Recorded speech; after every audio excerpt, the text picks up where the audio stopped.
Deaf community is made up of generally people who are born deaf and who use sign language to communicate. However, the situations can change based on the varying amount of deafness that the people cannot hear, and then also some people do not rely solely on signing, and some people are able to communicate through oral language even though they experience deafness. Some stats on the groups. In Arkansas, we found that 500 to 11,000 individuals have profound hearing loss. We found that 26,000 to 64,000 are severely hearing impaired, and 100,000 to 400,000 experience hearing loss in general. So you can see with the statistics that being profoundly not able to hear is a lot less common than just having some hearing loss in general. So we have discovered that the deaf community is actually considered as its own culture, because a culture is typically used to describe the patterns, traits, products, attitudes, and intellectual or artistic activity associated with a particular population. So the deaf community can be thought of to have their own culture. Some examples of their culture would be they have their own deaf cultural arts. So they have their own art exhibits and artists who do photographs, they do painting, they do sculptures, they do a lot of things just like the cultural arts in any culture. And sometimes you cannot even tell that the person who did the art was deaf. So that's really cool. They also have deaf theater where they have deaf actors and hearing actors, and they are able to put on productions. They have books on deafness, and they that were written by deaf people or just for deaf people. They have a deaf cinema. They have a festival that takes place each year that presents movies of deaf people that were produced by deaf people. They have poems. They have their own kind of humor, deaf humor that focuses on the deaf experience. They have their own language, so sign language is an aspect of deaf culture that is most closely identified with deafness. The deaf and hearing people who are active signers or native signers, or they grew up with the sign language, tend to have the most fluent signing skills. They also share a common goal, which would be that they are accepted by the general public as equals. So although they are deaf, they hate to be thought of as disabled or less than or not equal. And so when you act sad or act like it's that they're overcoming something great by being deaf, it can oftentimes be offensive to them because all they want to be is seen as equal by everyone.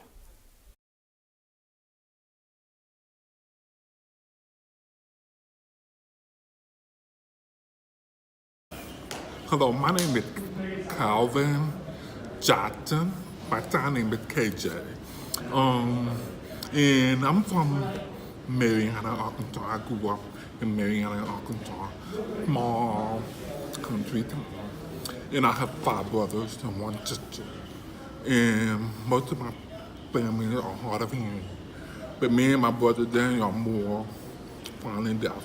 And we grew up at the Arkansas School for the deaf. Maybe do you have any hobbies, or what do you like to do? Right now I'm more focused on bringing the gap between the deaf and the hearing loss.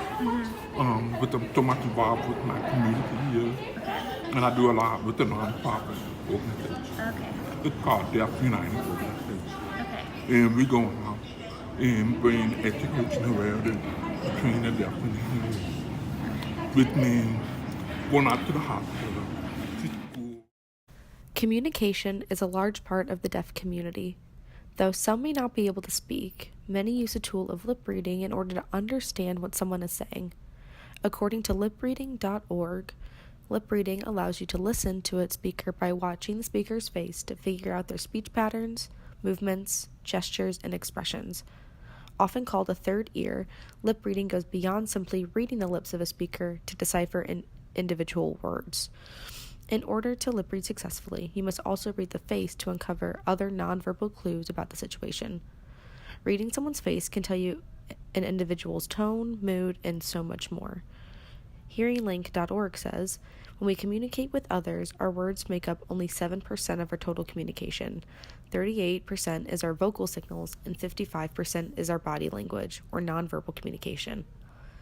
Face reading helps create a sense of hearing, just like it does in the hearing community. If they see or hear something that doesn't match the facial expressions or body language, we often ignore what has been said and focus instead on the moods and feelings conveyed throughout the body to react accordingly. This is no different than what hearing people do.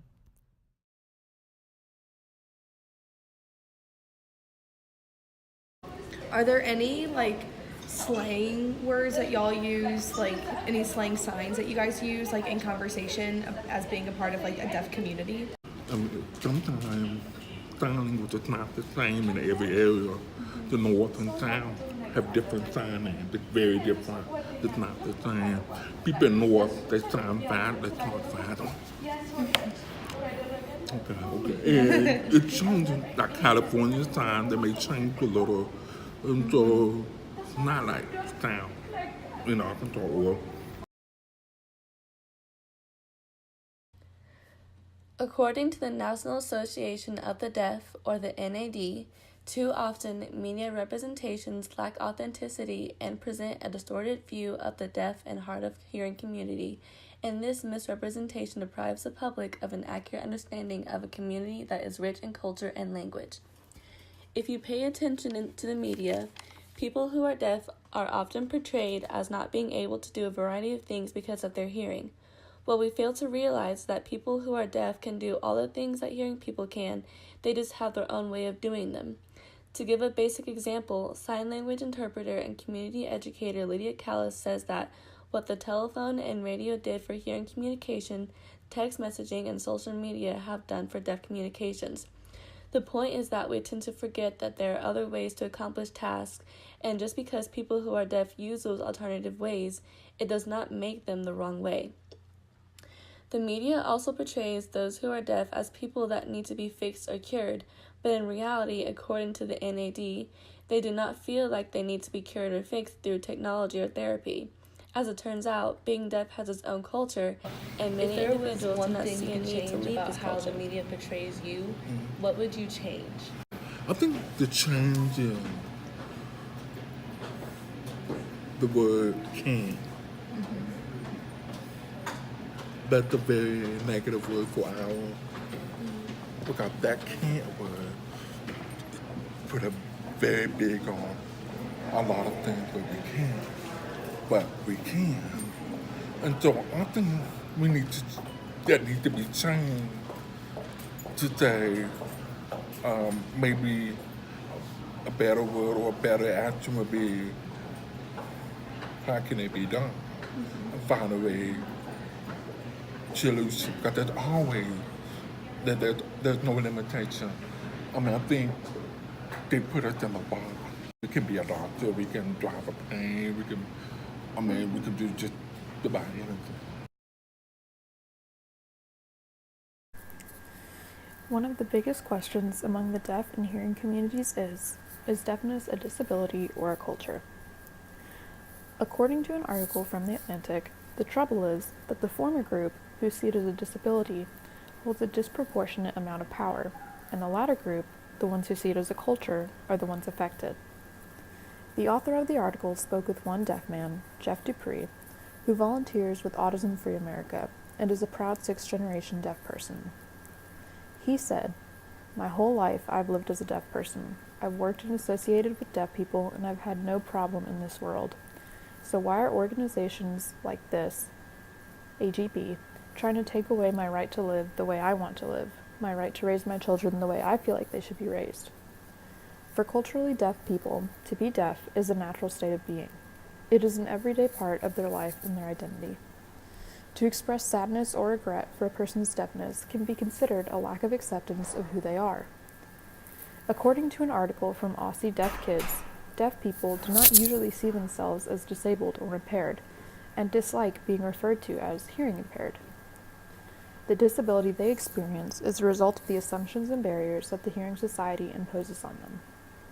This view could perhaps best be explained by the saying, "In a room full of deaf people, it is the hearing person who cannot sign who is disabled."